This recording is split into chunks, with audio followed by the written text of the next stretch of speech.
Oh yeah, oh yeah, oh yeah. It's your favorite Daddy Hunter Jay here, and we are living in a post 2.0 world, people. And it turns out I was kind of right about the patch. In my 2.0 speculation video, which is the best performing video on my channel so far, I'll put a card in the top right. I said a couple things about what could possibly be coming in the 2.0 patch, and oh my god, it came true. I feel like Miss Cleo right now, man. I was a little bit clairvoyant in that bad boy. But I wasn't completely correct, right? There are still some things that kind of shifted around, maybe moved a little bit differently. And we're going to talk about 2.0 and how I feel about it. Like the last video, I will reply to every comment left here. So yes, if you want to talk about it, leave a comment. I assure you I will reply to it. And also, drop that subscribe and drop that like. It really helps putting the video out there and letting everybody see it so they too can participate in the healthy discussion that we have around here, man. I really love you guys. It's all been positive vibes and love around here, so let's keep that going with these discussions, and let's talk about 2.0 and how much fun we've been having with it and how much we like it. So as I record this, it is late night on the 5th of May, right? Happy Cinco de Mayo to all of those who celebrate, and to all of those who this day is important to. Have a good one. Yeah, so it's May 5th. The patch has been out for a little over a week now, and we got elders, baby. We got elders in the game, man. Kushala the Elder came through.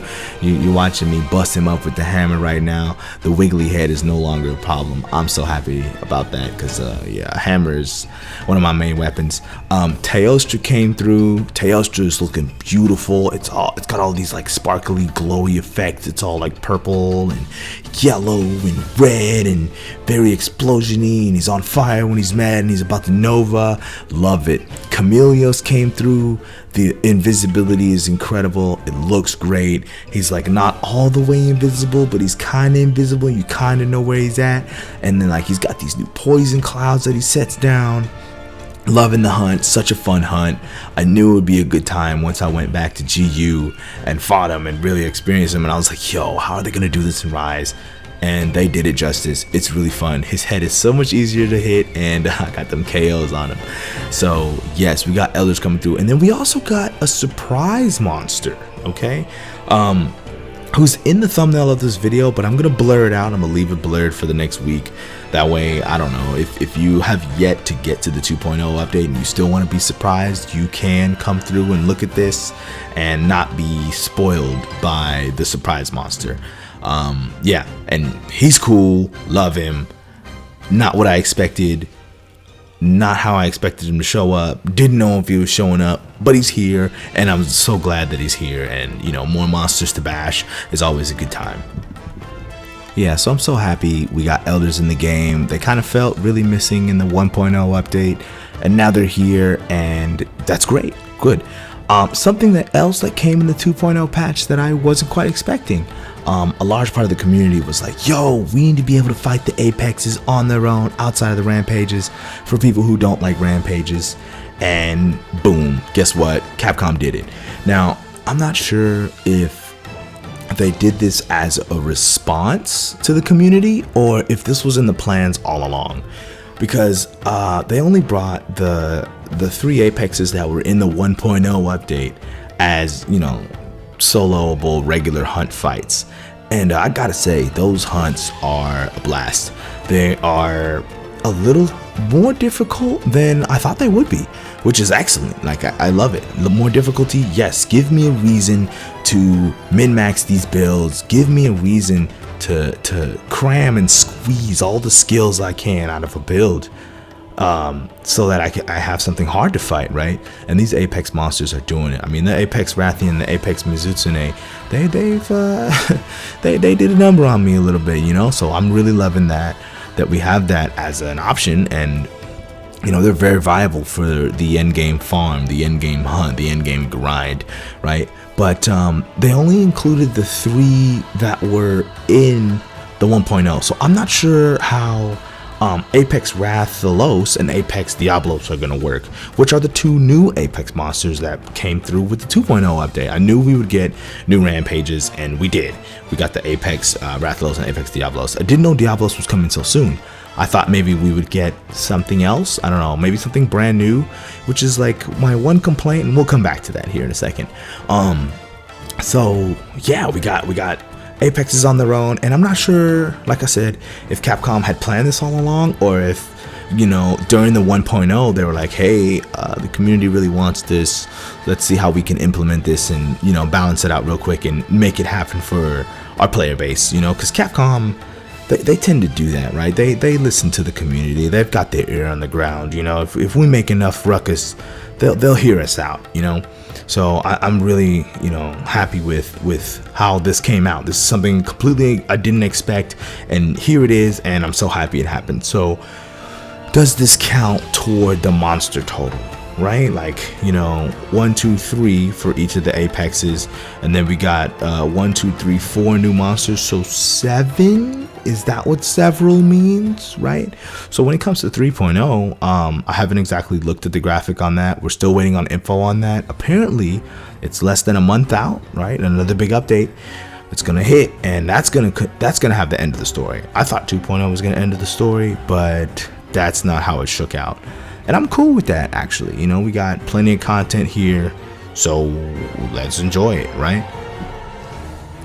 That content being a bunch of new armors to craft, you know, a set of armor for each of the new elders that came through. Unfortunately, the Apexes by themselves don't have an armor set, but, you know, that's whatever. But an armor set for each of the elders that came through. Some of them come with new skills. I called Master's Touch coming back. A bit nerfed, but hey, still works. And also a plethora of new decorations to craft, okay? And almost like an entire new tier, right? Like they introduced a new gem, right? Before it was blood run gems is what we were farming. Now we got lazarites to go after, and we got new skills to craft through decorations. Incredible, love it.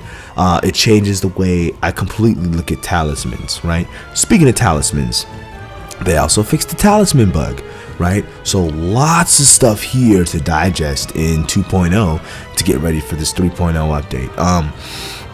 Yeah, and in the 3.0 update, they're gonna finish the story, which is probably gonna have a new monster to fight, right? Which was my only complaint about 2.0. We got a lot of good stuff in 2.0, right? We got some tried and true staple elders in Kush and Teo, right? We got a revival of someone old that we haven't seen in a while in Chameleos, right? We got a surprise monster who's already in this video, but I'm gonna just gloss over it and act like I didn't forget to take it out. But the one thing we didn't get is a brand new elder that has nothing to do with the end game. You know what I mean? Something like a Namiel in Worldborn, or something like a Valhazak, right? Brand new Elder Dragon, has nothing to do with the narrative. It's just an Elder Dragon here for us to enjoy. Would have loved for that to have been included in this update, but beggars can't be choosers, right? So yeah, that's the only thing I think is missing, is a brand new Elder Dragon experience, right? They brought staples, they revived someone from the past, and they gave us a surprise. And the surprise isn't really an Elder Dragon, but they've kind of moved him around the tiers and made him on that type of level. So I'm cool with it, right? I mean, Rise has done that. Look at Tobi Kadachi, look at Julia Totus, right? They've kind of moved up in the world. They've kind of moved up the food chain as Capcom saw fit. Cool with it. And with that, you know, I'd give this update a 9 out of 10, man. The only thing that holds it back for me in a 10 out of 10 is, like I said, that brand new Elder Dragon experience. Everything that came through in this patch is something that we fought before, right? So there's no brand new experience. Like if just one monster was something new made only for Rise, just something brand new, you know, something similar to like Magnamalo, right? Just something brand new, a monster that's never been seen before, that would put this patch at a 10 out of 10 for me, okay? So as we eagerly await info for 3.0, I think Capcom's gonna release maybe like one little teaser or tell us one monster that's coming in 3.0, and I'll talk about that then when it comes. But yeah, man, that'll do it for talking about the 2.0 update, man. Leave a comment down below about what's your favorite part about the update. Always subscribe and like, and as always, happy hunting.